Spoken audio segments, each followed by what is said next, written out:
Majirani, huyu hapa ndo mshindi wa taji la Miss World 2025 na mrembo anaitwa Oppo Sushata Sunshi kutoka Thailand. Anachukua taji la Christina kutoka Czech Republic ambaye alikuwa Miss World 2024. Sasa turudi kwenye mashindano ya 2025 yamefanyika India, na haya ni mashindano ya Miss World ya 72. Mashindano hayo yakiwa na jumla ya ushindani wa washiriki kutoka nchi 108.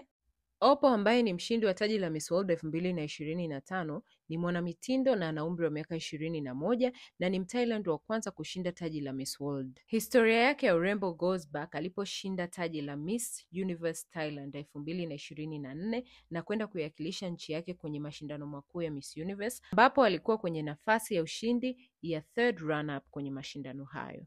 Oppo ni mwanafunzi, anasoma degree ya Politics and International Relations. Mradi wake wa Beauty with Purpose kwenye mashindano ya Miss World unalenga kuongeza uelewa kwa wanawake kuhusiana na saratani ya matiti. Hii ikiwa ni experience yake binafsi. Alipokuwa na miaka 16 aligundulika na uvimbe kwenye ziwa lake, ikamhitaji afanye surgery. Kwa hiyo anaona kuna haja ya wanawake kujua kuhusu afya zao.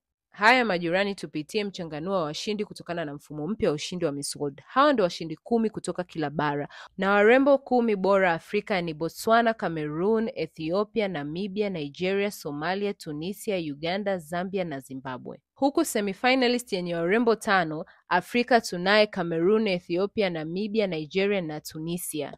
Alafu washindi 2 kutoka kila bara Afrika ni Ethiopia na Namibia. Hawa ndio warembo bora kutoka bara la Afrika.